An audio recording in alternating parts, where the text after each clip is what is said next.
Ladies and gentlemen, welcome to the Renegade Roundtable 2025 Mock Draft 1.0 show. I'm Jeff Kirby. As always, each and every week we're joined by Jared. Jared, how in the hell are you? Doing all right. It's our mock draft, yearly mock draft. Excited, even though I know did my bare minimum research. I'm ready to go. And as always, when we do these mock draft shows, as we have the last couple of years, we are joined by our boy Herb. Herb, welcome back to the show. Good to be here. Glad to be back. Before we get started, if you guys haven't yet, earlier this week, I was a guest on the Draft Nations podcast with me and Joe 412. We were talking a little bit of, gave you guys a little sneak peek of my mock draft to talk a little bit about the NFL draft in itself. Make sure to go and check them out. Make sure to go check them out at draftnation.com. Make sure to go buy your tickets for the draft show. Announcements on that coming soon. However, here we are. Like we mentioned, this is going to be the Renegade Roundtable Mock Draft 1.0 show. This is my 2.0. Your guys' 1.0. Mm-hmm. And as always, we do this usually right after the combine. And here we are. And mock draft season is very fun. I love doing mock drafts. There's something about them. And I know for a fact you guys enjoy them too. And all I got to say is let's get this thing rocking and rolling. And by the way, too, at this rate, this happens every time. You know, we do a mock draft, and then all of a sudden, everyone starts getting traded and released. And like, good Lord. Yep. This is right before free agency starts on Monday, or the tampering period gets started. But it is what it is. We work with what we got. Yeah. I guess we're all ready. Yep. Make sure you guys also, if you guys are watching this, whether you're watching this on Facebook, whether you're watching this on YouTube, whether you're watching this on X, make sure to drop your comments down below. Let us know what your guys' thoughts are within the draft. Let us know about what you think about our picks. Let us know all that. I'll be monitoring the comments. We'll have your guys' comments up on the screen. And until then, how do we want to do this with the first overall pick? I think I hope this is what I think. I can start it off like I did last time. But, all right, go ahead. With the first pick, the Titans, they picked Abdul Carter, the edge rusher out of Penn State. I think this is probably like the safest pick, or like I think what's going to happen. I don't think it's going to change, even with his injury going on. Tennessee, they're not going to trade down. Why would they trade down again? Like the last time they did it. I just think Abdul Carter is the best player in the draft. All right, Herb, go ahead. Well, I agree with that statement that Abdul Carter is the best player in the draft. I have Tennessee going a different direction. I have them taking quarterback Cam Ward out of University of Miami. I think the Will Levis experience is done and over with. There's not many. I mean, you don't really hear. I think Rodgers might be the only one you've heard rumored going to Tennessee. Even then, I don't think that happens. I think Rodgers still stays in New York and goes to the Giants. So I think the Titans are wanting a quarterback. From what I know, they like Cam Ward. It was earlier before the combine. They were talking about how much they really like Cam Ward, how much they like Shedeur Sanders. In my opinion, I think Cam Ward is the better prospect, and they take him number 1 overall. I'm going to agree with Jared on the pick, and I'm going to disagree with both of you on one thing. So, for one, I think Abdul Carter is going to be the pick here. I think that as we get closer to the draft, I think that this pick is going to end up being more and more of a lock, just because you look at the format of this team right now. They're nowhere near ready to go to have a young quarterback. Having a young quarterback coming in this year, especially with the quarterback class that we're having this year, it's going to be detrimental regardless of who it is, whether it's Cam Ward or Shedeur Sanders in this system, in my opinion. And I think that the potential with Abdul Carter is off the charts. Here's where I disagree with each of you on something. Jared, I'll start with you. You said that you don't see any reason why they would trade down. Here's where I would disagree on that. If you are, let's say, if you're the Tennessee Titans, say that the New York Giants want to trade up ahead of you to go and get their quarterback. They're saying, you know what? We're getting ahead of Cleveland. We're making sure that we get our quarterback. You're going to be able to still get a haul, even if you're only moving down 2 spots. Mm-hmm. Knowing that Cleveland, to me, more than likely is going to go after a quarterback here. Mm-hmm. So you're still going to get the same guy. You're still going to, and by the way, I don't believe for 1 second this whole thing about Shedeur Sanders falling, that, I don't believe that for 1 second. And I don't believe in the fact that Cleveland's not taking a quarterback. We'll get to them here in a sec. Mm-hmm. So if you're Tennessee, you're still going to be able to get Abdul Carter and get more draft capital to help you out in your future. And Herb, with you, what I disagree about is just I don't think that, like I mentioned, Tennessee is in a situation right now where they could go after a where getting a quarterback would be truly beneficial, knowing with at least me personally how I feel about both these quarterbacks, whether you're talking about Cam Ward or Shedeur. I just think that it would be disastrous on both ends. Oh, yeah. Oh, yeah. I do want to add something real quick. It has nothing to do with the draft, but the Jaguars just released Evan Ingram. Yeah, that happened a couple minutes before the show. And listen, and that's what we're talking about is things have just been going with trades and releases and all that. I mean, we had Christian Kirk get traded. We've had Evan Ingram get traded. The official that Joey Bosa is now officially a free agent. So you had that happen. There's been different things that's been going on. Mitch Morse retired. Mm-hmm. We've had a bunch of stuff that's gone on today alone. Mm-hmm. And that's how it is. It's always how it is. It's always how it is. All right. But with the second pick, I have the Cleveland Browns taking Cam Ward. Yes, I have him over Shedeur Sanders. Now you're going to tell me why? I just have a feeling Cleveland, they like Cam Ward's probably a little bit bigger in size, better with the deep ball. I just don't know. I just don't see Shedeur Sanders fitting in Cleveland personally. I think I take a better chance on Cam Ward. All right, with the second pick for Cleveland, I have them going Shedeur Sanders because Cam Ward is off the board. I think they grab a quarterback here, even with Abdul Carter on the board. I think the Browns do stand pat with Myles Garrett. I believe that they might let this go into probably a couple weeks before the season starts, looking to get compensation for next year's draft, knowing how much better it is. Maybe they don't take a quarterback here and go with Abdul Carter, knowing that. But if you can bring in a guy like Shedeur Sanders, let him learn under Deshaun Watson how to play quarterback and not anything else. Mm-hmm. And I know they just had a top 30 visit with both the Colorado guys and Abdul Carter. So I think all three of those guys are on their radar, but I have them going Shedeur Sanders and getting quarterback for the future for them. I agree with Herb in the pick. I went with Shedeur Sanders. Now, in my personal 1.0 that I posted right after the Super Bowl, I had them going with his teammate Travis Hunter. But I think as we get closer and closer to this is where you're going to start seeing smoke screens. And you had, who is it? Lance Zierlein posting that he thought that Shedeur Sanders was going to drop all the way to twice. No, that's ludicrous. Right now, with what we're at is where this is the whole game of bullshit time where people are just going to be constantly putting out smoke screens on these guys. And obviously I live in the Cleveland market, so I hear what's going, I hear a lot about how the fans feel, and I hear a lot of this stuff. And in my opinion, I think that if they were going to go with a quarterback, I think it would be Shedeur. Now, how the way that you look at things with the quarterbacks, and Herb, you might agree on this. I think that the floor on Shedeur Sanders is higher than Cam Ward, but Cam Ward has the higher ceiling. To me, Cam Ward has the ceiling of up here. He has the potential to be great, but his floor is way down here versus Shedeur is kind of more of right in here.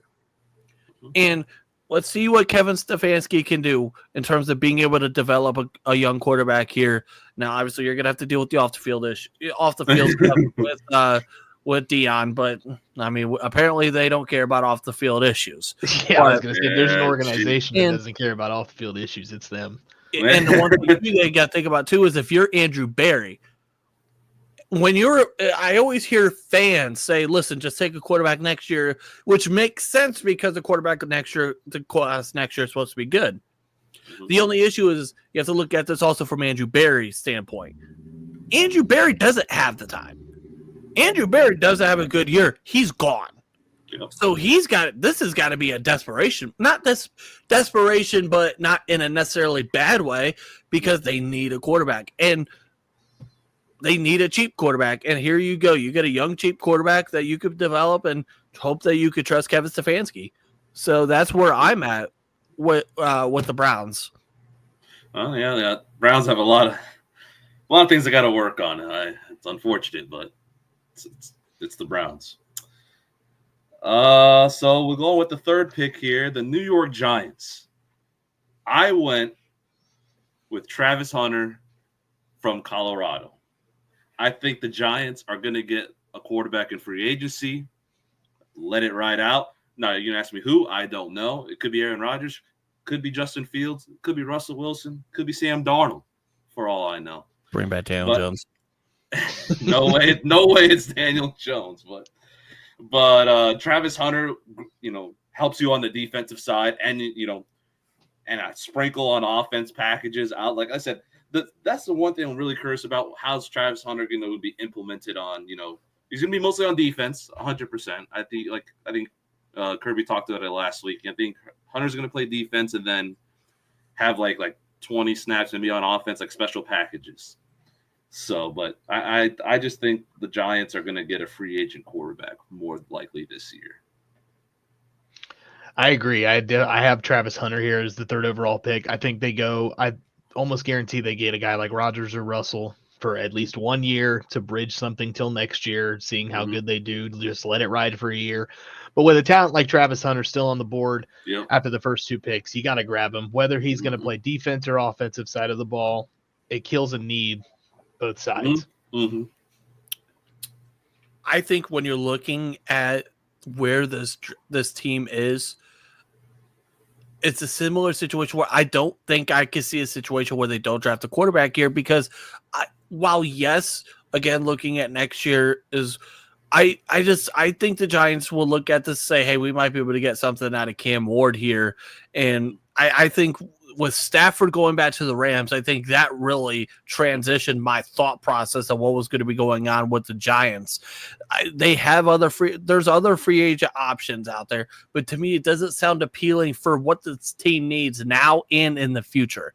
So I think they get the quarterback of their future here, and they get a guy that they hope that can reach with that ceiling. Maybe him and Malik Neighbors will be able to form a dynamic duo.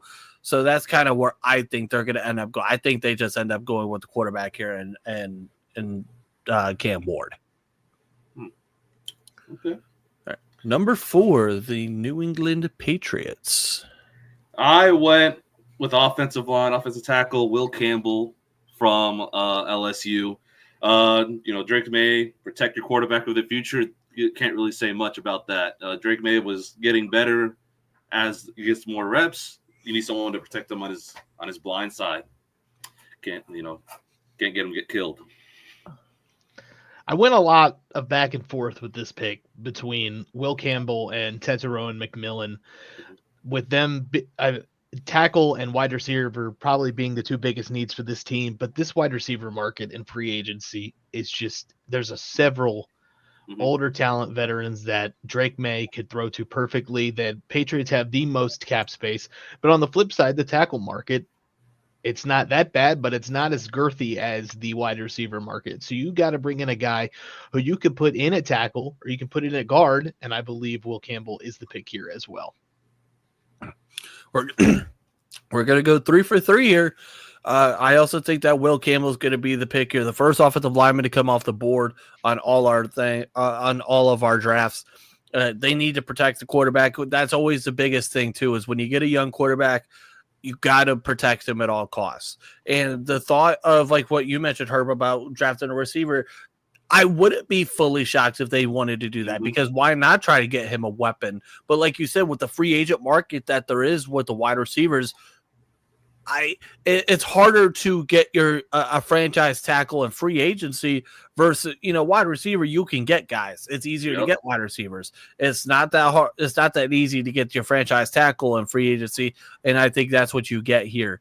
Now, Herb, you know my feelings about Will Campbell. I'm not the biggest fan of him. However, there's a reason why he's constantly ranked as high as the way he is. He is good, don't get me wrong, and you just got to hope that if you're New England, that he's able to pair out. Mm-hmm. Number 5, the Jacksonville Jaguars, the team that has been all over the news today with the trading of Christian Kirk and the releasing of Evan Ingram. So that does change things, possibly, but. Before all those news popped out, I picked Mason Graham, the defensive tackle from Michigan. They need someone on the defensive side. To the one Jags fan I know, their defense is awful. Very bad. So that's about 20% of their fan base. Yep, it sounds exactly right. But remember, they beat us. They beat us when we were in Pittsburgh. But, as much as bad as they are, blind squirrel get the nut once in a while. Yeah. But Mason Graham, plug in, stop the run, be great on the, starting the defensive line, build it out. You still got your 2 good edge rushers over there, Trayvon Walker and I can't even remember the other guy's name, but Josh Allen. So just get more towards the quarterback. They need to help sacking the quarterback. Yeah, I agree. Their defense is very dog shit. To add more onto that, they just released Ronald Darby, so now they are down another corner. They're just dropping everybody to get money. For the longest time, I had Mason Graham inked in pen to New York. Now, with everything that's still changing with New York or with Jacksonville releasing everybody, you can get a corner in free agency just as good as you can get one in the draft. This corner free agency class, I think, is really high as well. Not your marquee guys, but definitely guys that can get in there and get the job done. So I have them taking Mason Graham here as well. You get a stud defensive interior lineman coming out of the Michigan Wolverines, the University of Michigan, the best college around, and in my opinion, the best defensive line, the best defensive prospect in the draft, the best prospect in the draft. Yeah. All right. Wrong. What's funny is you mentioned that Ronald Darby got released. Well, that fits in perfect with who I have them taking, which is Travis Hunter. The way I look at things is they were 28th in points allowed. They were 25th against the run. They were dead last against the pass. 31st in total defense. They need defense anywhere. Mason Graham wouldn't be mad at it. But the way I look at it is, why not get a guy like Travis Hunter? And I mentioned this on the podcast. If you guys go and check it out on Draft Nation, this was one of the picks that we talked about. Let's not forget, not too long ago, they did go and draft a corner by the name of Jalen Ramsey not too long ago. So they know what it's like to have a very good corner out there. Mm-hmm. And why not get a guy that can be a lockdown corner and give you snaps on offense to help out Trevor Lawrence? I think that would be something that they would appreciate a lot. No, can't argue with that. Cannot argue with that. I like that. All right, number 6, the Las Vegas Raiders. This is where things might start to get a little interesting. This is where I have Shedeur Sanders falling to if he goes this far, is the Raiders. I think this is a perfect fit with Shedeur Sanders, indoor facility in Las Vegas.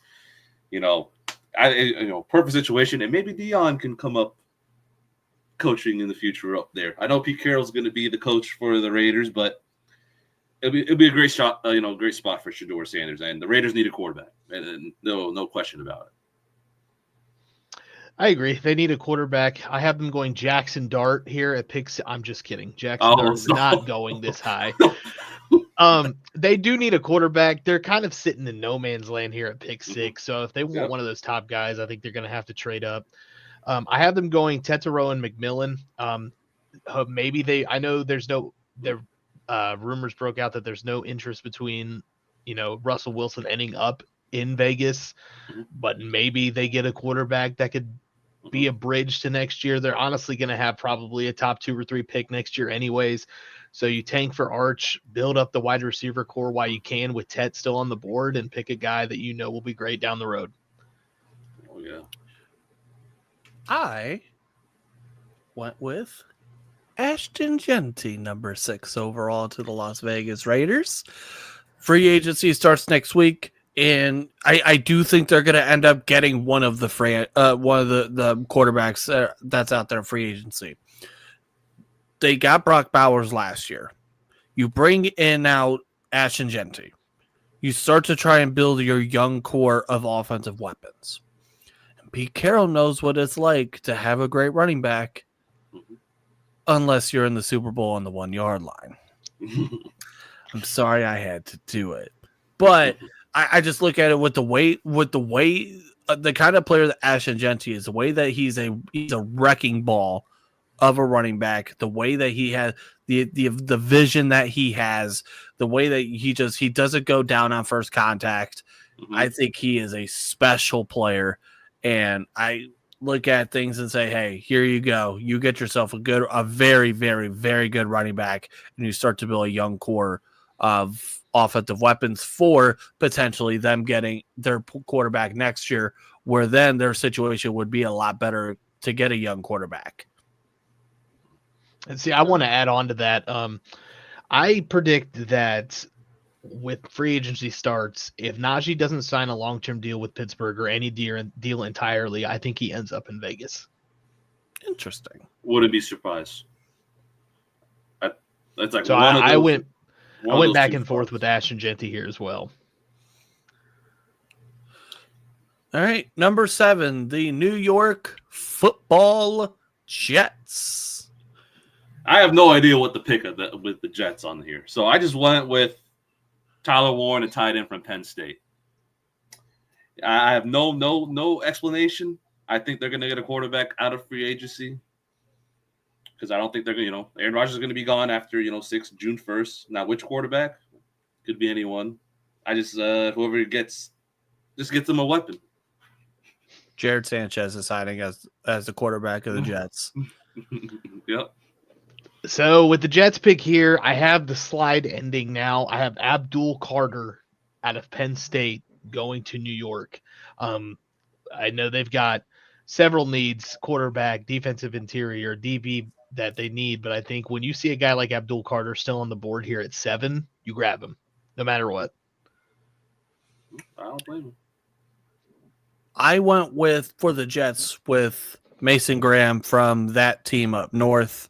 Aaron Glenn, he knows what it's like to have a defensive lineman that's disruptive, and you're going to get that with Graham. Herb will be able to tell you he's a guy that's stout against the run. He has very high potential as a pass rusher.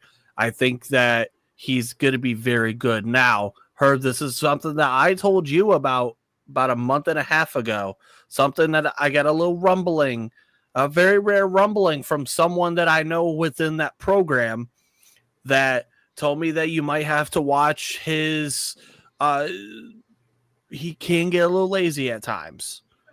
Sometimes the work ethic isn't there all the time.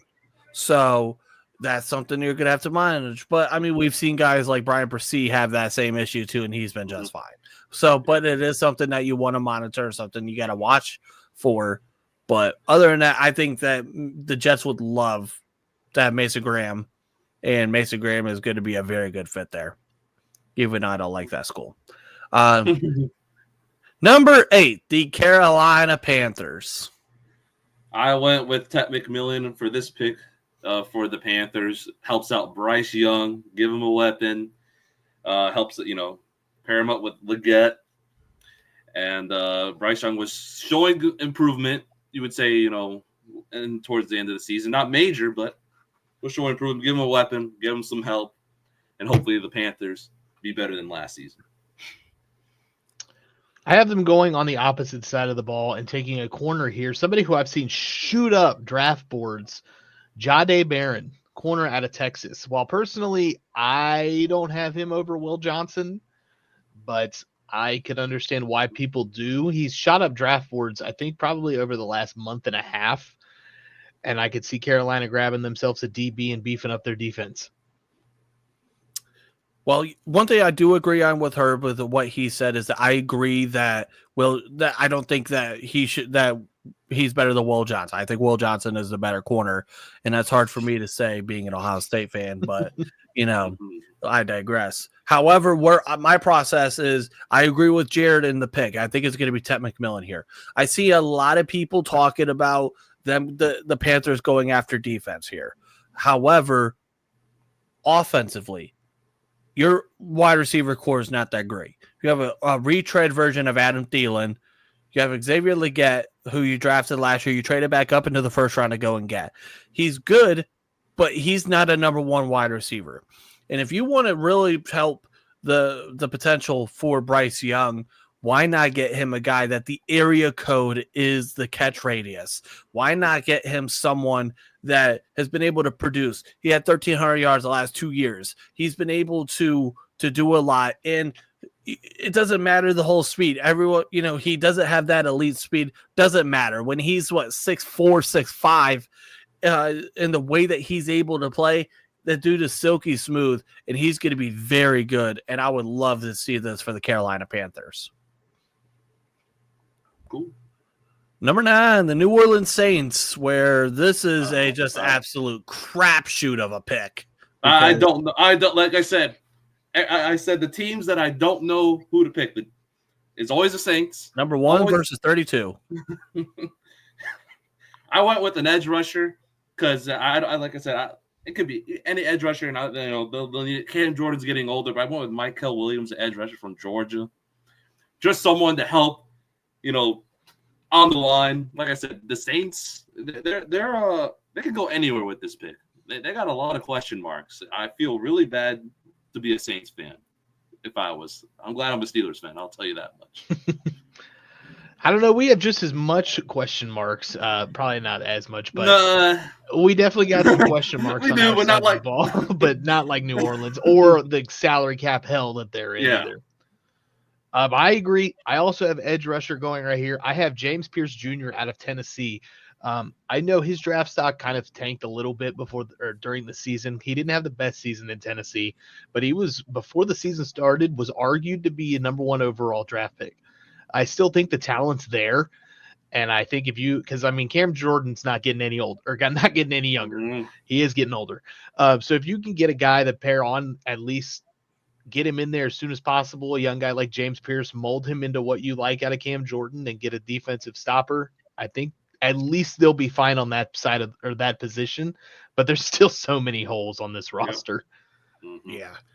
I have to go with Jared here. I think he accidentally hacked into my Google Docs account and just started stealing my picks here.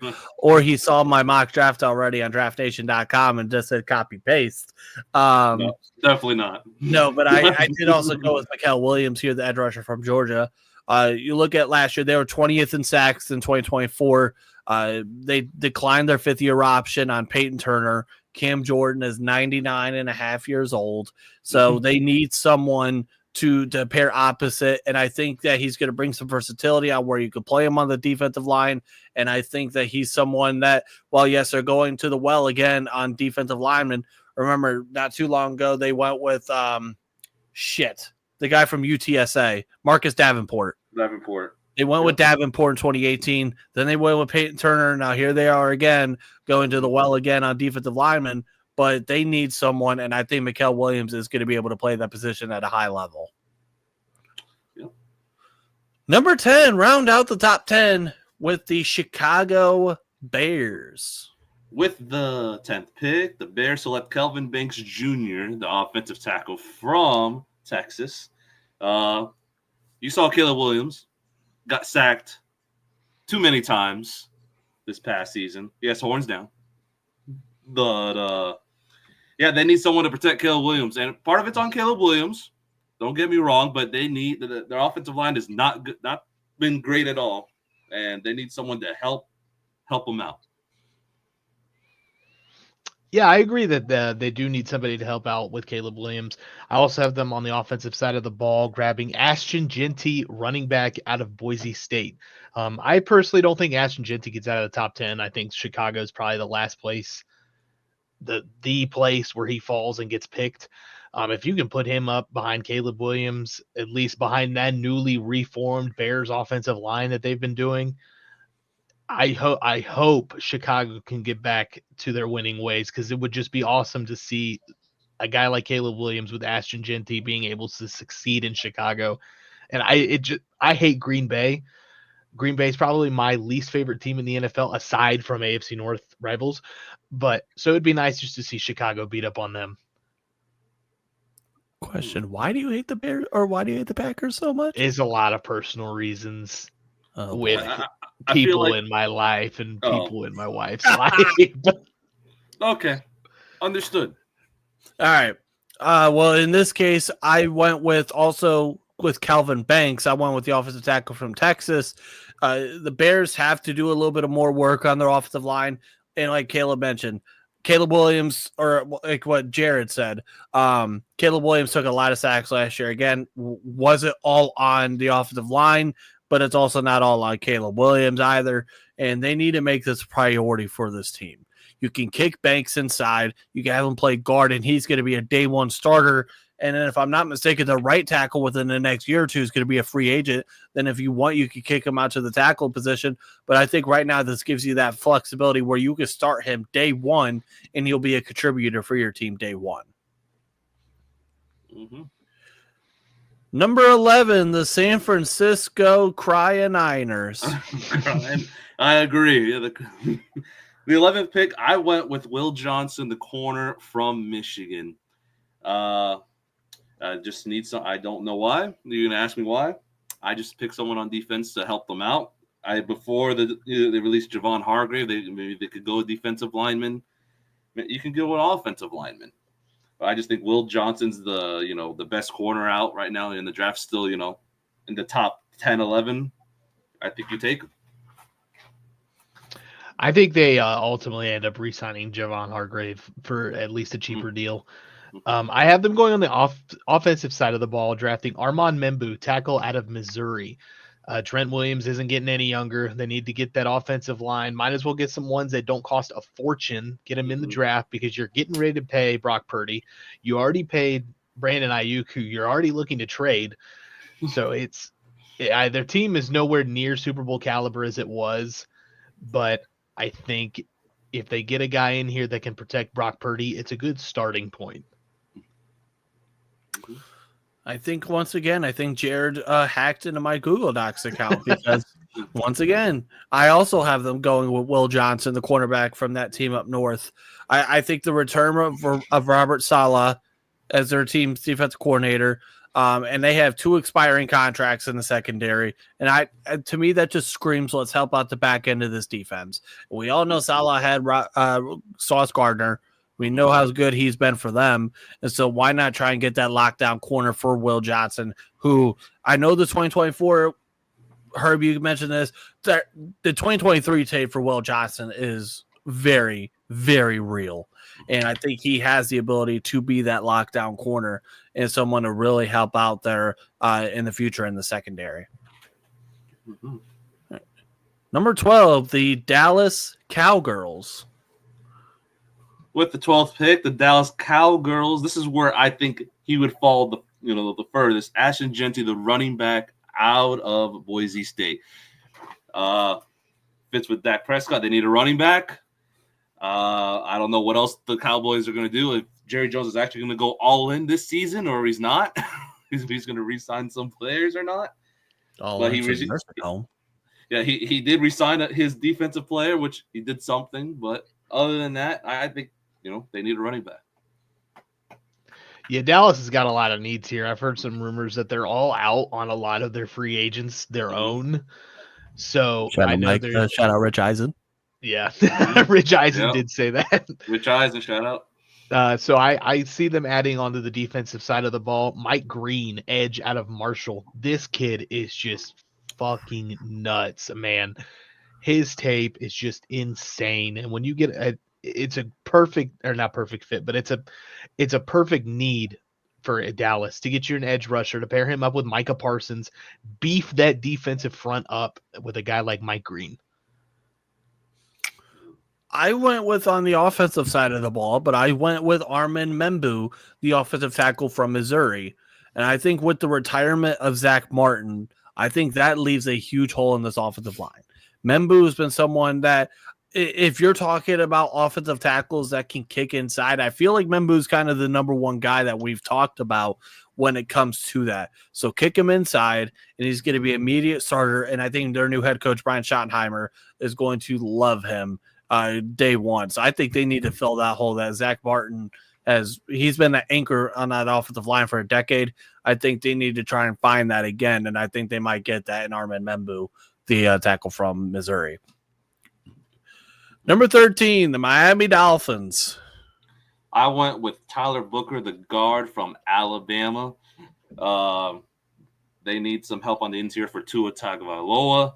I think one of their guards is a free agent or getting close to him becoming a free agent, if I'm not mistaken. But it beefs up the offensive line and keep Tua up and hopefully, keep him healthy for the whole season. Yeah, I definitely see. I also have them going Tyler Booker here to get, just to basically double down on everything you said, to give them a guard that can fit in there to protect Tua, make sure he doesn't suffer any more concussions. And it's, Tyler Booker's probably, in my opinion, my favorite guard out of the draft class. If you don't count tackles that can swap two guards. Yep. I know, Kirby, you mentioned this, how you fell in love with the guy. He's just a great player, and I think Miami is a perfect landing spot for him. Mm-hmm. I think I'm going to triple down, and we're going to go with Tyler Booker here from Alabama, and they need to make upgrades to this offensive line, like you guys have mentioned. They need to keep Tua upright, because I think if he gets one more concussion, he's going to start turning into radio, and you don't need that. He's going to be someone that's going to be a plug and play guard, and he's going to come in immediately and fill a right guard spot that is desperately needed. So I think that's exactly what you're going to get out of Tyler Booker. And like Herb said, he was one of the guys that I truly fell in love with in this draft, with the way that he's able to block. Yeah, Miami, you got a good one. All right, number 14. Let's see if Jared steals another one of my picks. That's crazy. So the 14th pick, I have the Colts taking Malachi Starks, the safety from Georgia. But the Colts on the back end's not been the greatest on defense, so I went with the best safety I think that I've seen as on the board with Malachi Starks. I also have them going defensive side of the ball. I heard while I was at the combine, I heard a lot of rumbling from Colts fans wondering, why do most mock drafts have us taking Tyler Warren or Colston Loveland? We don't want a tight end this early. Mm-hmm. And I sat there and pondered to myself, saying, you don't want two of the best tight ends that have come out of the draft in recent years, a great tight end in Tyler Warren and a great tight end in Colston Loveland. But the more I thought about it, the more I understood it. Now with a guy like Evan Ingram on free agency, you can get yourself a tight end. You can get yourself a pass catcher for Anthony Richardson. When your team was almost dead last in the run game, you have to beef up your defense. Now, with all that being said, I have them taking cornerback Will Johnson. When you get a guy like that sliding down to 14, you don't pass up, especially if you need somebody in the defensive backfield in the DB area. You can get a guy like Will Johnson, Malachi Starks, Nick Imawani, or I forget his name, the safety, Imawari, yeah. You get somebody who can really beef up that secondary in Indy. Herbie, you mentioned something about Colts fans saying, why would they want a tight end? Well, Colts fans, then you wouldn't be happy with my mock draft, because I have you guys taking Tyler Warren here. And I think the reason why I'm having them take it is because I think the upside with Tyler Warren is unreal. I think we got to remember, too, he's very raw at the position. And in my opinion, I think that potential ends up being he's a top 3 to 5 tight end in the NFL. And if you're looking at this, Anthony Richardson needs so now. I know that they're going to probably be looking for a competition for him, but they need to get him some weapons. And I think that Tyler Warren is going to be so versatile with what you're able to do with him. Because you look at it, what he was able to do at Penn State, he lined up all over the place. They lined him up as a Wildcat quarterback. They had everywhere you name it. They probably had him lined up. Mm-hmm. So you look at that, and I think with the ability that he has to be a receiver, I think is unreal. And I think that's why you got to go with someone like that. They need someone like that, and they're going to get it in Tyler Warren. And I think they will eventually, this will be one of those picks to say, damn, maybe I was wrong. Yeah. Number 15, the Atlanta Falcons. Oh, boy. The Atlanta Falcons with this pick, they're going to take an edge rusher. His name is Mike Green from Marshall.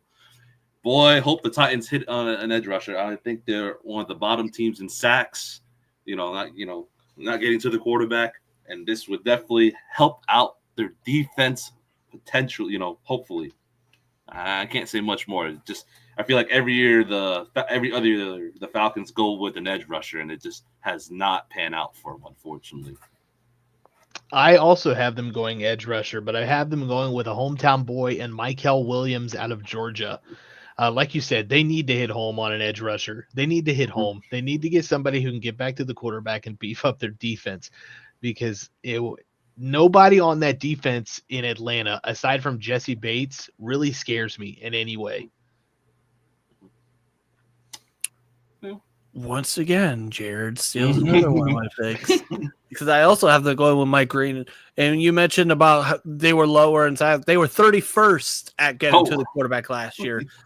So, yeah, that kind of smells like a need. And the way that Herb talked about him earlier, I agree with everything what he said in terms of this dude is fast. His get-off is unreal. Now, do I think he has the get-off of Abdul Carter? No. But he has the ability to get off the line of scrimmage at an exceptional rate.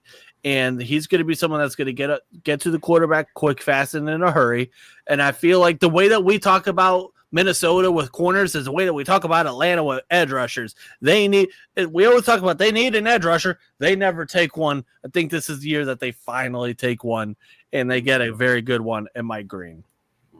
Yeah. Number 16, the Arizona Cardinals.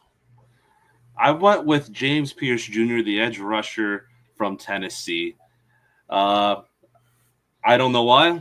I'm just being straight up honest. I just think, they need someone on the defense to get to the quarterback as well. That you could say they could use a corner as well. But I think an edge rusher is probably more important for them. I went with tackle Kelvin Banks Jr. out of Texas. You need a guy who can protect Kyler Murray. And I think they've done with drafting Paris Campbell a couple years ago. I think Paris Johnson. Don't want Paris Johnson. Sorry, not Paris Campbell. Yeah. One of the Ohio boys, Paris, that came out of Ohio, Paris Johnson, the tackle. I don't know if they want to do a double dip and grab Josh Simmons, Josh Simmons. God, you got me questioning these names. I don't think they want to really see if he pans out because of the injury. I don't know if he'll be ready when the season starts, but I think they want a guy who can get in there and plug and play now and grab Kelvin Banks. I went with Kenneth Grant, the defensive tackle from Michigan. They need someone who's going to be stout at the point of attack, and that's going to be able to stop the run. And again, Herb, you'll be able to say on this, he fits exactly that. When you talk about guys in this draft that are stout against the run, the first guy that you think of is Kenneth Grant, with the way that he's going to be able to stick that big butt up in the air. You're going to stick him in the middle of that defensive line, and he's going to take a couple guys. And he has upside as a pass rusher as well, in my opinion. I think that there's something there. And with him being 330, 340 pounds or something, whatever the hell he is, he's going to be a bulldozer in the middle of that defensive line. And I think that's exactly what they want and they will get for the Arizona Cardinals. Number 17, the Cincinnati Bengals, where there were more news about them today that Trey Hendrickson has officially requested a trade. Yeah, and which, by the way, they announced that. I thought he did that a while ago. I think he did. Yeah. Or was that Sam Hubbard? Well, no, Sam Hubbard retired. Okay, He just so retired, but then you get trade. Like I swore up and down that they did it earlier in the year. I swear they did it too. earlier in the offseason. I swore he did because I saw that. I'm like, maybe, and then I saw that they, were looking to that he could start talking to teams about where he might want to go. I'm like, okay, but I saw and it was like he requested a trade. I'm like, I thought this was already news. He did this. I think he did it at the beginning of last year. Requested a trade, and then I believe, or it's not beginning of last year, beginning of this past season, did it, and then they reworked his contract or something, and he kind of just stayed put, and it kind of didn't work out. Fell on deaf ears almost. Yeah. So I went with defense. So I went with Walter Nolan, a defensive tackle from Ole Miss. God, they need someone on defense. That's all I can say. That Bengals defense, they're probably lose Mike Hilton, the free agent. They need a lot of help. They got to start somewhere. I think build up the defensive line, especially with Trey Henderson requesting a trade. I agree. I also went defensive line here. I went with Kenneth Grant out of Michigan. It pains me to see him go here. But in my opinion, I think Kenneth Grant has bigger upside or the best upside out of any defensive interior person in this draft, including Mason Graham, because he's just the raw talent that you have, the ability to rush the pass, or his a limited ability to rush the passer only is going to get greater. His ability to stop the run. He's just all over his years in Michigan. He's just progressed so not grateful. He's just progressed so great that I think that he just has the best upside out of any defensive interior player in this draft. And Cincinnati needs that. They need somebody who's able to stop the run, who can get back to the passer. BJ Hill's a free agent. You just lost your top two edge rushers. You got to get somebody in there and in there fast. See it. There's 3 guarantees in life: death, taxes, and Jared stealing another damn pick, because I also went with Walter Nolan here. This team was awful on defense last year. As we saw, there was a reason why Lou Anarumo got fired. He got canned.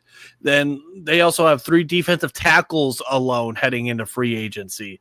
And so that just becomes an instant need. It becomes an instant plug and play scenario. Walter Nolan is someone that when you watch the film, he's got it. He's got it. And maybe it's some of the off the field stuff. Maybe it's a little bit of the attitude thing. Just watching from the film itself, and Herb, I'll let you comment on this.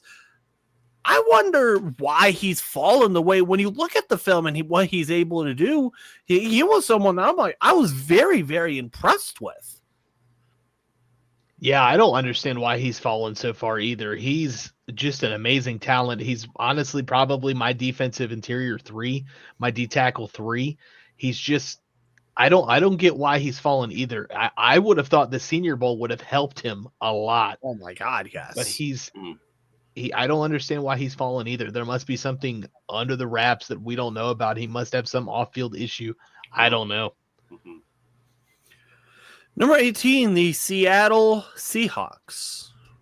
Man, Seahawks have more questions now. DK Metcalf wants to trade, but I went with offensive tackle Armin Membu, tackle from Missouri, just to help out the offensive line. Their O-line's okay, not the greatest. Now DK Metcalf wanted to be traded. You could say a receiver now. But I just went with the tackle as the information as I know right now. I went with wide receiver. I had to completely redo my draft that I had because I had them taking edge rusher or linebacker. But after the news broke that DK wanted to trade, I went in and reevaluated. I have them going Matthew Golden, wide receiver out of Texas. You get a guy who can line up on the outside, maybe not the same build as DK, but it fills a need perfectly when you trade him to get a guy like Matthew Golden in here that is a speedy outside runner that it can put up contested jump balls on the outside, and you could still keep Jackson Smith and Jigba on the inside in the slot, which is why I didn't have them really going Luther Burden or Emeka Ibuka here, because those are really more slot guys than Matthew Golden. So you got a guy like him out of Texas, and he really, I watching his tape, and he's won me over. I wasn't a huge Matthew Golden fan, but over the past, I'd say 2 weeks, he's really won me over. So if he ends up in Pittsburgh, that's great. All Herb, I got a question for you. Go ahead. During the Senior Bowl, who was the one guy that you and me talked about probably the most? Oh, I didn't know It was Gray Zamble. Ding, ding, ding. I had the Seattle Seahawks taking Gray Zabel, the offensive guard or the guard from North Dakota State. They have a major need on this offensive line, and they have a major need at guard. And in my last mock draft, I had them taking a guard. This mock draft, I have them taking a different guard. They simply need a guard. And like me and Herb, you should go. The text message that me and him were when we were going back and forth at the Senior Bowl, this dude Gray Zabel did nothing but wonders for himself with the way that he was able to play at all 5 positions, and the way that I think he lost one time at the Senior Bowl, and he was unreal, and he helped him out so much, and I think he's got the chance to be a very good guard within the NFL. Absolutely. Number 19, the Tampa Bay Buccaneers. Well, Curry, we talked about this pick a lot, and I think you know where I'm going with this one. Oh, here we go. Here we go. Because I think Jahad Campbell, the linebacker out of Alabama. Yeah, it's just we talk about just a Tampa Bay. We think just a Buccaneer is what we think, and I don't know. I'm sure you is what I think will happen. I also took Jahad Campbell here out of Alabama, the linebacker, going to Tampa Bay.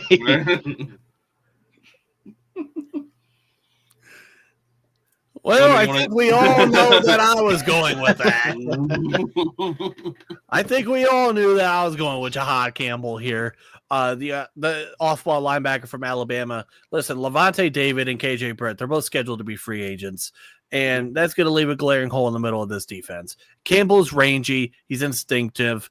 He's that guy that you want to have. He's today's NFL off-the-ball linebacker, and he's exactly what they need.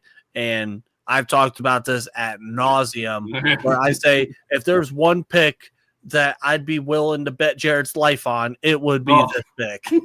Why my life? My life, man, can't be yours. Can't be your own. That's crazy.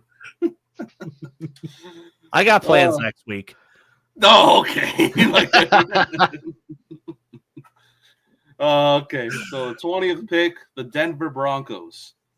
I have him going with the tight end, the other tight end, Colston Loveland from Michigan. Just help out the offense for Bo Nix a lot. You still got Cortland Sutton, Bo Nix. I think who's in the backfield, but helps out the offense for Mr. Bo Nix. I also have a tight end here. I have Tyler Warren out of Penn State falling to 20. If you could get a guy like Tyler Warren here at 20 to Denver, it's just perfect. Like you said, they've got Cortland Sutton still. We don't know if he'll be there when the season begins, but they do have him. I think if they end up trading Cortland Sutton, I think their need for wide receiver drastically skyrockets, and I think this is definitely a place where Luther Burden, Emeka Ibuka, Matthew Golden, if he slides, somebody – even if Tedorone McMillan, I've seen him slide down a couple draft boards. If he ends up here, I think Denver is going to – if they end up trading Cortland Sutton, I think that's where they end up taking a wide receiver hands down. With the 20th pick, I have the Denver Broncos taking Colston Loveland, the tight end from Michigan. The Broncos need to add someone – they need to add another pass catcher to this team to help out Bo Nix, who had a pretty good year last year. Loveland is someone that could line up. He has the ability to play as a flex tight end. He reminds me, and Herb, I want your opinion on this, reminds me of a poor man's Travis Kelce. And I think that Denver felt the wrath of what Travis Kelce was what he did to them for a long time.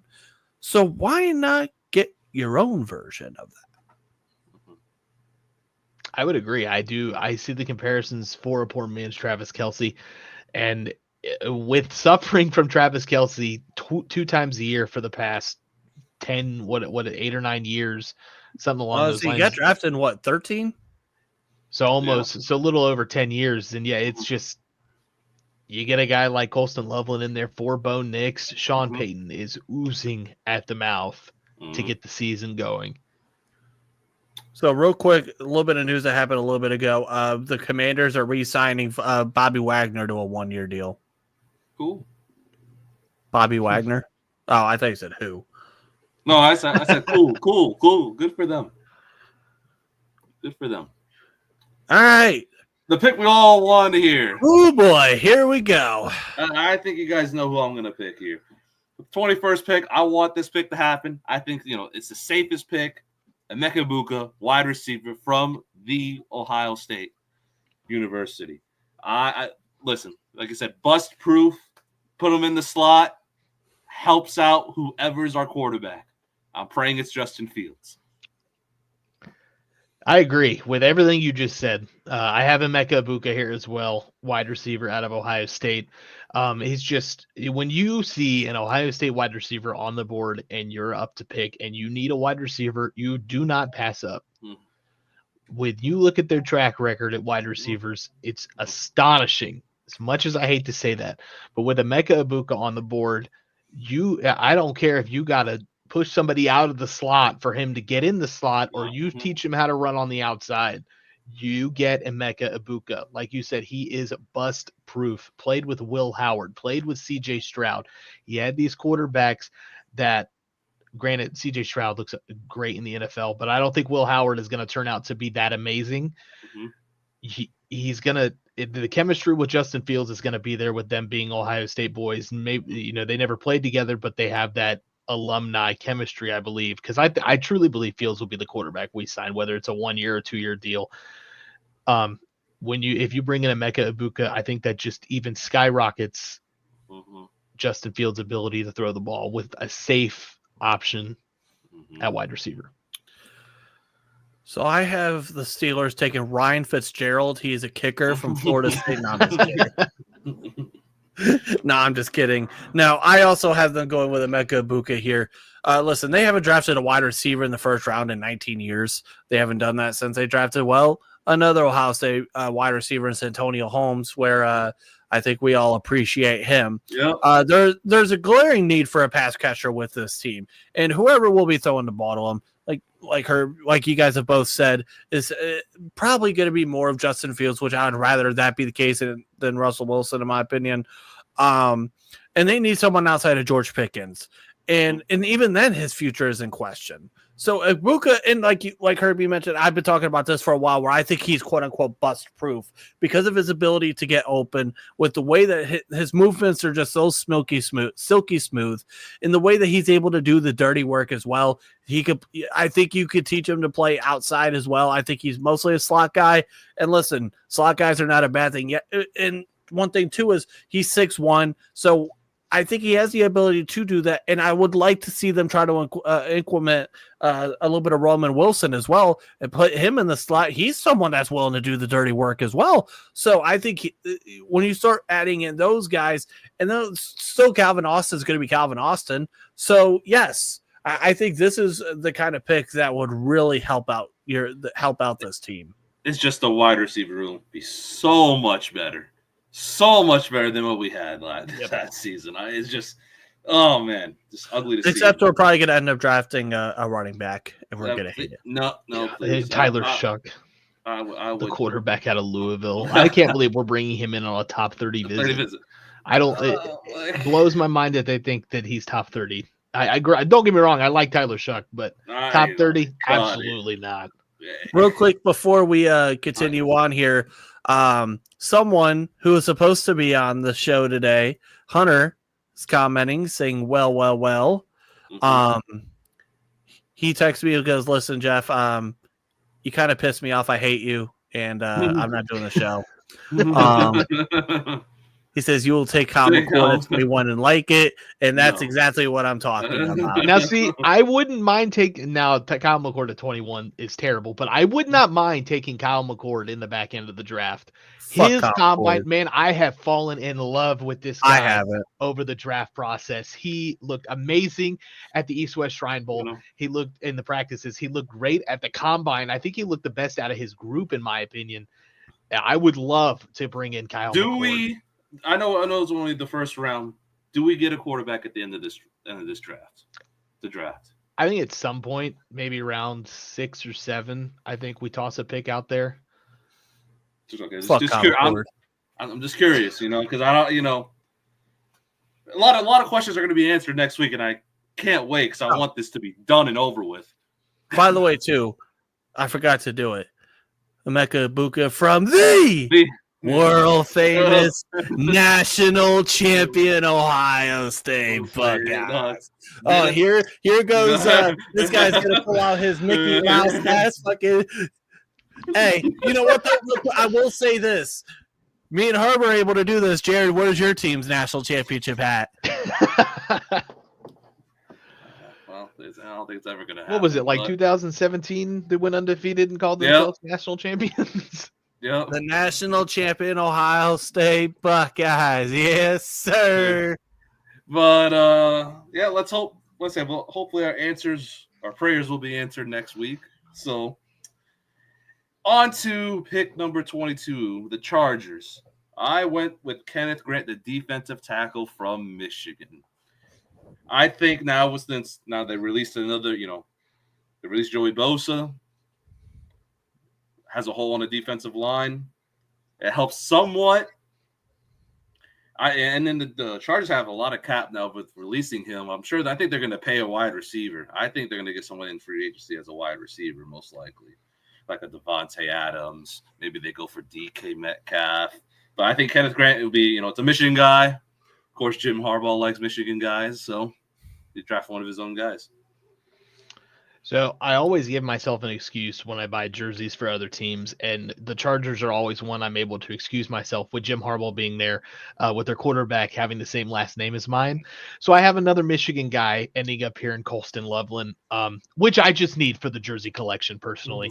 When you see Colston Loveland on the board and Jim Harbaugh, knowing how great of a tight end he was back in college, Jim Harbaugh is probably sprinting to that podium, where even if he's located in California, he will drive to Green Bay, sprint to the podium, and say, hey, we're picking Colston Loveland, tight end out of Michigan.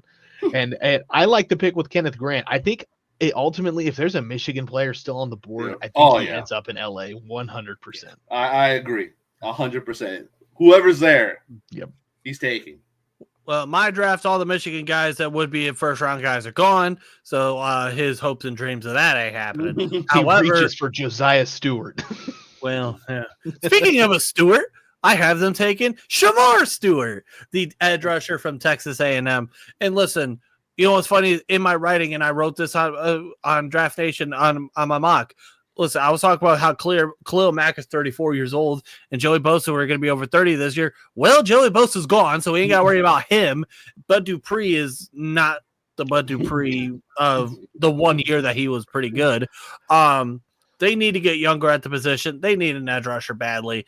And I get that Shamar Stewart's weird because the production is not there in college. Mm-hmm.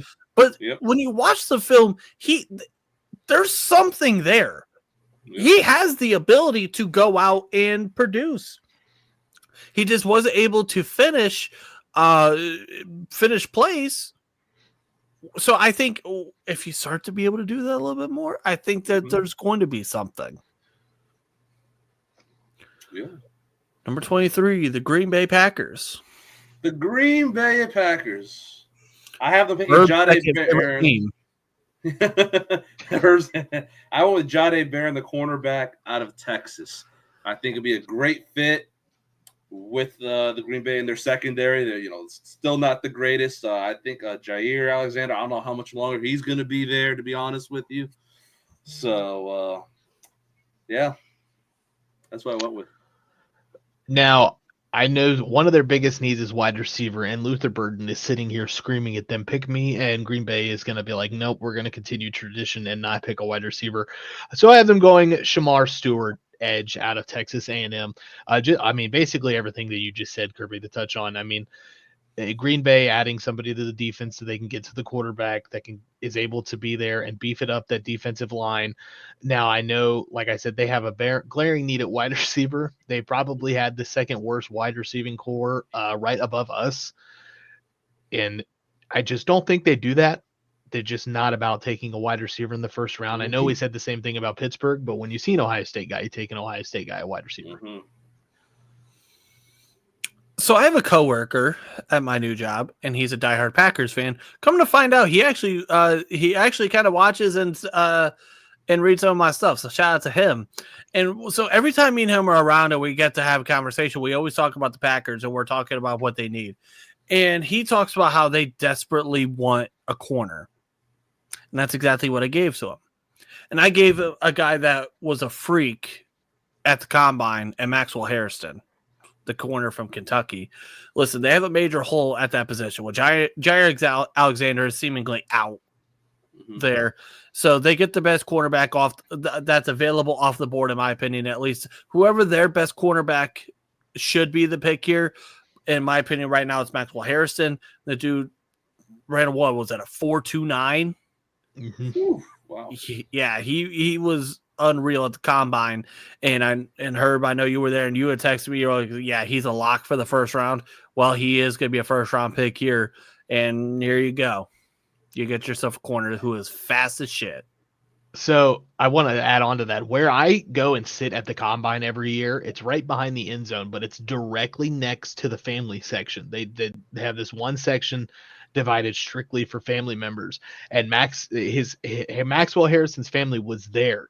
And when he ran that 4.29, I think it was a 4.30 flat to begin with, and then officially it was a 4.29, his family went crazy.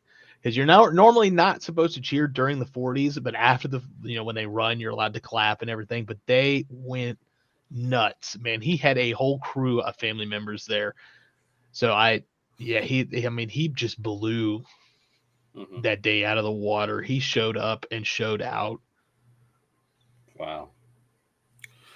Hey, number 24, the Minnesota Vikings. Call Minnesota. Minnesota, I always give them a corner every year. I always give them one. I change it up a little bit. I gave them Derek Harmon, a defensive tackle from Oregon. Beef up that defensive line. Your future quarterback is J.J. McCarthy. Hopefully, he pans out, but just helps out on the defense is my pick. I agree. I also went Derek Harmon here. He's one of my favorite defensive linemen in this draft out of Oregon. He's just a big man that can just stop the run and get to the pass rush or get to the passer. Damn, man. And I think him in Minnesota, he just feels a huge need here on defensive line. I have them going with the corner. I went there and I went with Jahdae Barron, the corner from Texas. And what feels like the yearly or every other year game of what corner is the Vikings going to take? They take another one. They're going to ruin another corner. That's what it sounds like. Let's not forget too, Brian Flores is their defense coordinator. He runs a very complex defensive scheme, and they need very smart corners. That's exactly what you get with Jahdae Barron. Watching his film was very weird. He's a good corner, but the way watching his film was you were confused at times. Like, what? Sometimes I was just very confused about what he was able to do. But he's very versatile on where you can play him, and I think that he is going to be someone that's going to be very good for this defense. And he's very smart, which, like I said, with them running a complex defense, that's exactly what they need, and they get that exact in Minnesota. Number 25, the Houston Texans. I went with the beef up their offensive line, Josh Simmons, the tackle from Ohio State University. I don't really know what else they need. I haven't paying attention to them, honestly, like I said, with the minimum research I had. So protect CJ Stroud for the future. So, all right, both of you need to chill out with your teams, all right? But that's what I went with. I went with defensive lineman and Walter Nolan out of Ole Miss. I struggled going back and forth with a wide receiver here, and then they traded for Christian Kirk, which in my opinion doesn't move the needle and prevent you from taking a wide receiver. Hell no. But with Luther Burden up there, a primarily slot guy, I don't think they grab him and need somebody on the defensive side of the ball that can really help out. I'm making an in-game adjustment. I'm making a change right now to my mock draft as we speak. I had them originally going with Luther Burden. However, I'm changing my mind. They're going with Matthew Golden, the wide receiver from Texas. I mean, for a very similar reason. Tank Dell's not going to be there in 2025. Stephon Diggs is going to be a free agent. They need someone opposite of Nico Collins, and that's exactly what they get. Now, Luther Burden is someone to me that I'm a little iffy on. Matthew Golden, on the other hand, I'm a huge fan of. Which, by the way, for the Steelers, if you're not going to take Emeka Ibuka, go ahead and take Matthew Golden. You won't get an argument out of me. I'll be in Pittsburgh, so if you piss me off, I'll go find you and not do anything, but I'll still be there. But, yeah, I think regardless of whether they want to go with Luther Burden, whether they want to go with Matthew Golden, whoever the hell they want to go with, either way, they need a receiver to go opposite of Nico Collins, and they go with that here. Cool. Number 26, the Los Angeles Rams, and I have a feeling this could be another pick that Jared steals for me. I went with Jalen Walker, the linebacker out of Georgia. Just keep building up that defense. So, the young guys up in the front, build up that linebacking core. And I went with Jalen Walker. I went with Josh Simmons, the tackle out of Ohio State. I think LA sees a guy that they could be able to mold after he comes back from his injury to help beef up that offensive line and protect Matthew Stafford. I mean, you saw that game against Detroit. They were getting back to him. Detroit was getting back to Stafford. Stafford was taking some beatings. You got to protect Matthew Stafford at the age he's at and get a tackle like Josh Simmons, who before his injury was arguably probably one of the best tackles in the nation. So hopefully he can bounce back to that, but I have them going with Josh Simmons here. I had them going with an offensive tackle, but I had them going with Josh Connolly, the offensive tackle from Oregon. There were question marks about Matthew Stafford's future. Obviously, he's going to stay there, but for how long? Regardless of whoever their quarterback is going to be in the future, they still need to protect their quarterback at all costs. And Josh Connolly is a very good tackle. And I had thought about the Josh Simmons things as well, and we'll get to that here shortly. But I think in my mind, they're probably going to have him ranked Connolly a little bit higher. And so that's why I decided ultimately to go with Connolly with this pick here. Mm-hmm. Number 27, the Baltimore Ratbirds. I hate the Ratbirds so much. But anyways, I went with Maxwell Harrison, the corner from Kentucky, basically. I beef up their secondary. That's all you got from me. I went with Luther Burden, wide receiver out of Missouri. Give Lamar Jackson another pass catcher, somebody who can help Zay Flowers out aside from his tight end group, because aside from Zay Flowers, their wide receiver room is dog shit. Bateman did something a little bit. I think they need somebody to help Zay Flowers out. They went with a corner last year in Andrew Wiggins, and he's kind of had an up and down year. So Wiggins. Not Andrew Wiggins. Last time it was Nate Wiggins. Player. Not Andrew Wiggins. Nate Wiggins. Nate Wiggins. That's it. Nate Wiggins out of Clemson. And I don't think they doubled down here on corners in the first round. Especially, I truly believe they'll probably end up trading for Jair Alexander. And I know they traded for Tre'Davious White last year, midway through the season. Mm-hmm. But I think they just get somebody here to help out Lamar on that offense and not have one of those moments where Mark Andrews drops the ball on a 2-point conversion, because now you have Luther Burden to throw to. I would hate that. I would too. No, they're going to get somebody great. Baltimore always ends up getting somebody amazing in the first round that just falls into their lap. No. So what exactly Herb just said is exactly what happens in my mock draft. They go with Josh Simmons, the offensive tackle from the world famous national champion Buckeyes. Listen, you guys know how I feel about Josh Simmons, and take away the school, take away that whole bias. Watching the film itself, I think I described it as offensive line porn. Is literally how I think I have described it. because of his ability to pass block. I just think he is phenomenal. I think his pass set is easy. His kick slide is easy. And let's not forget, too, Ronnie Stanley is about to hit the market, and that leaves a major hole on that offensive line. And an offensive line that needs you have to constantly make that a good offensive line with the way that they play that offense. They need someone like that. Now, granted, he's coming off the knee injury. Whether he's going to be there at the start of the year, we'll have to see. But in my opinion, I think he is going to ultimately be the best tackle in this draft. And I hate the fact that he's going to Baltimore. But Baltimore does what Baltimore does. Yep. Number 28, the Detroit Lions. I went with Shamar Stewart, the edge rusher out of Texas A&M. Keep building up that defense. The injuries, unfortunately, hurt their season on the defensive side. So you can never hurt to add another body on the defensive side. I also went with the defensive side of the ball here. I went with Jalen Walker, linebacker out of Georgia. It just really, I think, in my opinion, he screams Detroit. He's a hard-nosed guy. Get him in there in Detroit. Pair up with Jack Campbell. You have a nasty, young linebacking core right there. Mm-hmm. Yeah. I went with the cornerback from Florida State that I still have trouble trying to pronounce his first name. Azari, whatever the hell. Something Thomas, the corner from Florida State.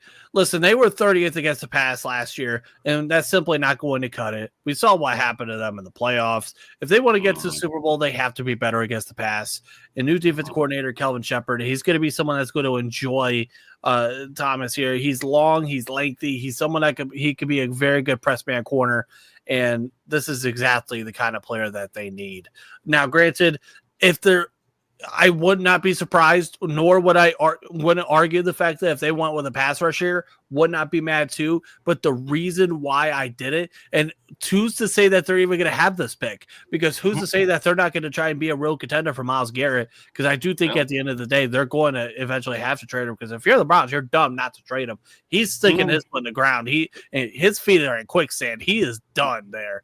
And so they need to let go of him.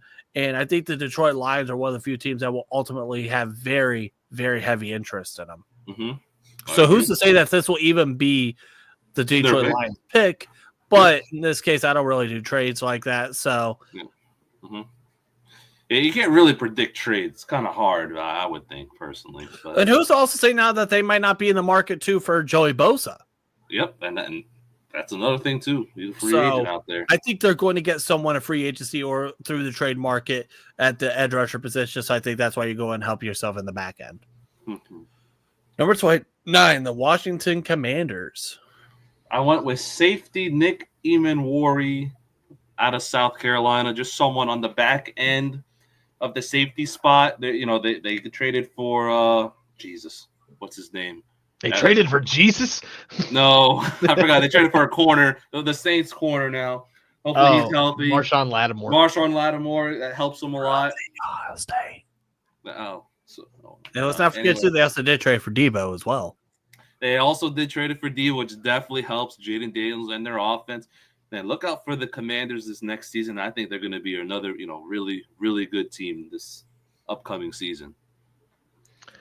For Washington, I have them going Maxwell Harrison. I don't think that Marshawn Lattimore is – he didn't play the best football on the tail end of that in Washington. I think he's a shell of his former self. I think he's got maybe a couple years left, if that. So you get a guy, speedy corner, a guy who can really help out that cornerback room better than, you swung and missed on Emmanuel Forbes a couple years ago. So you go back in here, you get another corner like Maxwell Harrison and get somebody who can help you on the outside, somebody who can lock down receivers, somebody who isn't, the size of my leg and needs to eat 50 sandwiches to build up weight. I have them going with Donovan Jackson, the guard / tackler from the Ohio State Buckeyes. I won't go through that whole spiel again. Psych! No, I'm just kidding. I won't do it. I do think that they really consider going for an edge rusher too. I think someone like James Pierce would be an option here. But I think when you look at it, is why not invest high capital into your offensive line and protecting your rookie quarterback or the rookie of the year, protect him at all costs. Listen, and Jackson has been highly versatile. He started out as a guard, and then he got kicked out to tackle when Josh Simmons got hurt last year, and he still played very well. So he has the experience of playing both guard and tackle, and he has very good experience in terms of he played well at both. So I think that's something that will be very, very beneficial for Washington, and they get someone that's going to be able to protect Jane Daniels at all costs. Mm-hmm. Number 30, the Buffalo Bills, which, by the way, I still hold a grudge with their governor, by the way. I went with Matthew Golden, the wide receiver out of Texas. Amari Cooper's a free agent coming up. Is he going to be back there? I don't know. 50-50. Why not get Matthew Golden, put him on the outside, speedy guy. Perfect for Josh Allen. I agree. I also went with a speedy guy on the outside. Alec Iomanor, wide receiver out of Stanford. This is my guy. If we talk about draft guys and your guys and my guys, this is my guy. He had probably the only college wide receiver to have an amazing game against Travis Hunter in 2023. He just completely tore it up. And his 2024 film is not as good as his 2023. So if you're going to watch film, let it be 2 years ago in 2023. But I think right here is a perfect spot. You get a guy who can run on the outside, who's a speedy wide receiver with great hands and can go up and do the contested catch. You get a guy like him for Josh Allen and maybe bring in a veteran that can learn under him. But you get, if Alec Iomanor is on the board here for Buffalo, you get him in a heartbeat.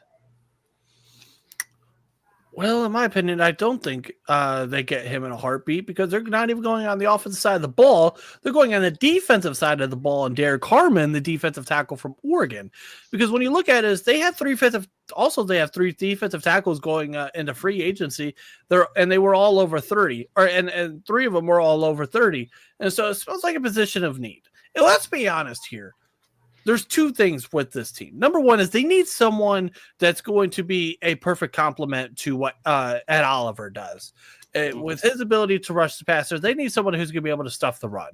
And that's what Derek Harmon does. Number two, I think one of their biggest reasons why they haven't been able to beat Kansas City in the playoffs is they can't stop the run game. So I think they get someone that's going to be able to anchor into that middle part of the defensive line, and that's going to be that anchor for that defensive line. And I think they're going to love that pick. Speaking of the Kansas City Chiefs, here we go. The reigning AFC champions, the Kansas City Taylor Swifts. Well, yeah, I think we all know what they need. I went with Josh Connerly Jr., the offensive tackle from Oregon. The Super Bowl explains it all, basically. Patrick Mahomes was getting killed, seems like every play out there against the Eagles defense. And Josh Connerly helps them out. Hopefully doesn't get him killed. I also have them going an offensive lineman here in Gray Zabel. It's just like, you just plug him in at any position on that offensive line, whether it's tackle that you need, a guard, center. He is just amazing. We touched earlier about his Senior Bowl. He was off the charts, man. He lost maybe one rep, but it got down to guys were like, no, I want to face him, but I want to face him as a guard. I want him to be a guard. No, I want him to be a center. No, I want him to be a tackle. Players on the defensive side of the ball were trying to win any way they could against him, and Gray Zabel was just shutting them down. Let's not forget too, if I'm not mistaken, another thing that happened earlier today is didn't they trade Joe Thuney? Mm-hmm. He's in Chicago now, I think. I believe so. So there you go. So that happened while I was at work, so I didn't see it till way later on. But hey, that just adds into another thing. They need offensive line help badly, and I went with Ariante Irisari, the offensive tackle from Minnesota. We saw what happened to this team in the Super Bowl. They got manhandled in every way imaginable, up, down, side to side, if like you're Sabrina Carpenter. They need to address that immediately. And by the way, Sabrina Carpenter would. She fucks 10. I'm right here. Sabrina Carpenter? No. Juno position? No, I was trying to say as Sabrina Convert, I'm right here. But listen, they get a guy that they need an offensive lineman badly, and with them trading away Joe Tooney was a little interesting. But at the end of the day, they need offensive lineman help. They get that, and away we go. Number 32, the reigning, defending Super Bowl champion, the Philadelphia Eagles. I had no idea what to pick for this team, to be honest with you. So I went with Nick Scorton, the defense/edge rusher out of Texas A&M. Just gets better on the defense. Plain and simple. See, I struggled here. I almost picked Nick Scorton, but I saw that there was still a Georgia boy on the board. And he slid pretty far because he's arguably the top safety in the draft. I know they don't have a needed safety, but they see Georgia and pick. I have Philadelphia going Malachi Starks, safety out of Georgia. They will find a way to get him to play, whether they have to play him in the nickel spot somewhere, maybe not the nickel because that's where Cooper DeJean is, but you release Darius Slay, you release James Bradbury, so that opens up two spots on the corner position. So if you want to put Cooper DeJean on the outside with Quinion Mitchell, and then maybe get Malachi Start some reps on the inside in nickel or slot, or even just put him in there at safety when you try to move Reed down or something. I don't know, but they will find a way to get Malachi playing time. Makes a lot of sense. I went with James Pierce, the edge rusher from Tennessee. And look at it as Josh Sweat's a pending free agent. And we all know Philly is going to invest heavily into their defensive line. Pierce is going to absolutely feast onto this defensive line. But there's also the caveat. I think they're another team that's going to be very heavily in on the Myles Garrett sweepstakes. So, again, who's to say that Philadelphia... And remember, too, the last time that the Philadelphia Eagles won the Super Bowl, they had the 32nd pick. They traded out to Baltimore so they get Lamar Jackson. But, so who's to say that they may not have this pick to begin with? But I think at the end of the day, they're going to try and replace Josh Sweat. Now, they could very well go and re-sign him, but I don't think that's going to be the case. I think they're going to go out. They're going to get a little bit younger again. They're going to get James Pierce. And it's just the rich get richer. So there is that. That is our mock draft 1.0 show. For your guys' 1.0, my 2.0. So that is officially that. And you guys have anything else you guys want to talk about? Get off your chest, draft, anything? How do you guys feel about what's going to happen during free agency? Since it's on Monday, Tuesday, basically. Man, I'm a little nervous. There's a lot of impending free agents in Pittsburgh that I thought would have been signed by now. Guys like Justin Fields. They say that Justin Fields is the number one target and he's the first domino to fall. If he doesn't fall till Sunday, what's that mean for guys like a Landon Roberts? And Larry Ogunjobi's still on the roster. I think they're waiting to eke another defensive lineman in before they cut him.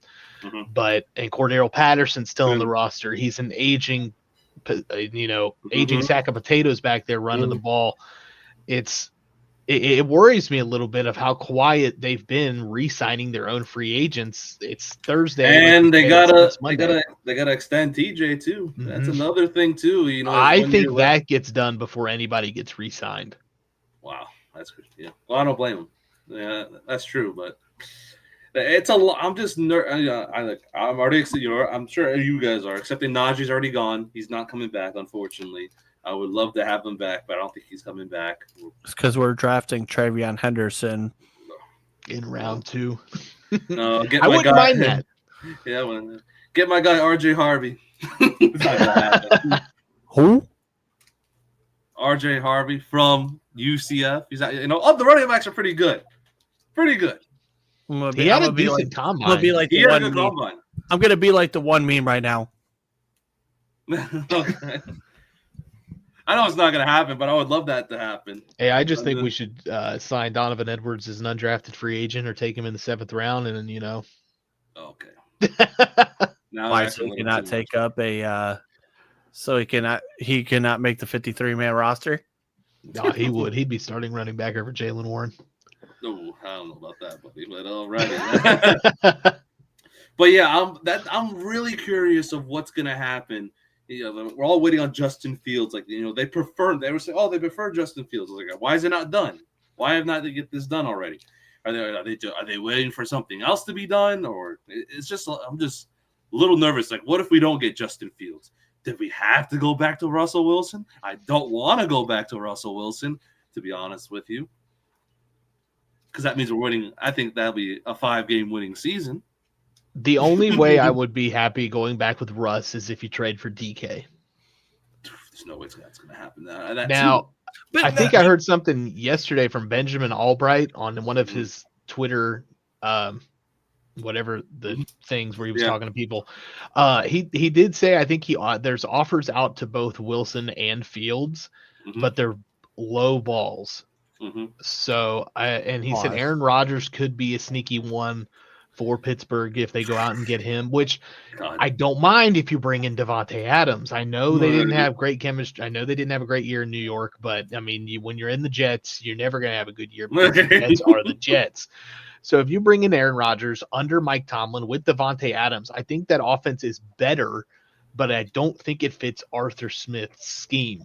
So if you want somebody that's going to be in there to make the offense work to its fullest potential, you bring in a guy and keep Justin Fields in there who already knows the system, works with Arthur Smith really well, is young, and thinks he's got something to prove because he hasn't had a full year as a starter in a while since he's been in Chicago. He's not going to be expensive. And the worst case scenario, we have a losing season. We get a top 10 pick. And guess what? Those quarterbacks next year, man, I absolutely would not mind that. We're not rooting for us to be bad. Right. Don't get me wrong. It's like, it's not the worst case scenario. We get a top 10 pick. You got Arch Manning out there. You got Drew Aller to fall. I know you don't like Arch Manning and Garrett Nussmeier.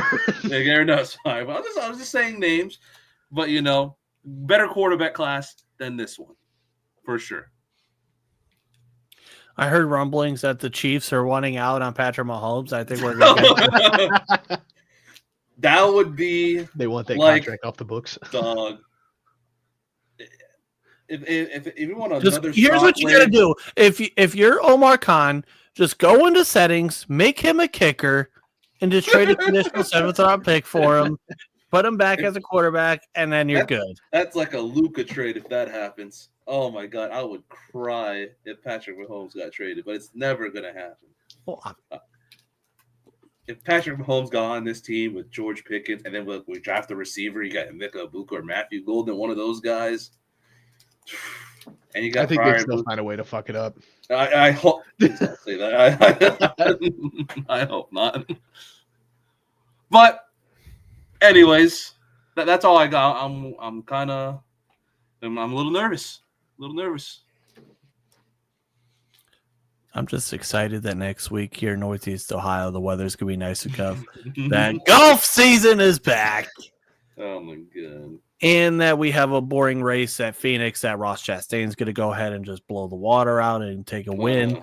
There we go. The 12 car is going to go and get a speeding ticket on pit it's road. Phoenix. That's his home. You're going to see the Penske boys up there 1, 2, 3 probably. Yeah, bullshit. Yeah, he's crashing out. Austin Syndrome, he's going to be finishing at about 34th. That I would agree with.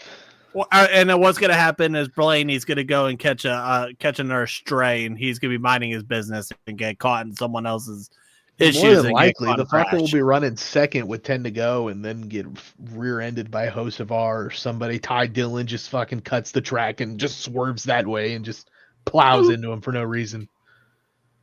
Oh, Lord have mercy. But man, we're excited. I'm excited for next week. Be 27 next week on Tuesday. Hey, I'll be 27. We got 2 birthdays in here. Yeah. Mm-hmm. Yeah. When is yours? I'll be 27 on Saturday. Saturday. Look at that. Yeah, birthday's coming up. Wait, so we got all 3 because we got Saturday, we got Tuesday, and I'm next Friday. So here we go. Wow. Look at that. Jeez, man. Shout out to the March. You're a couple days older than me. That's crazy. Yeah. God, so that's crazy. I'm the youngest one in here. I'm the baby of this group. Yeah. That's kind of crazy. But other than that, I do think that's about it for this episode. I do want to say thank you guys again for tuning in. Hope you guys enjoyed. If you guys did, smash that like button. Hit the subscribe, drop a comment if you're on YouTube. Subscribe. Hit the subscribe button. Hit the radio drive button right down. Do you like the video? Yeah, maybe I'm starting to get a radio. If you're on X, make sure to go and follow all three of us. I'm at Jeff_Kirby412. Jared's at Boss_Sanchez98. Herb is at Jacob Herbert937 with a K, because he just wants to be different. And so if you're on my Facebook, well then, what's good, y'all? How y'all doing? But until then, hope you guys have a wonderful weekend. Stay safe. Have fun. Fuck the Yankees. As usual. Fuck the Warriors. Fuck the Magic. Fuck Michigan. Until then, peace out.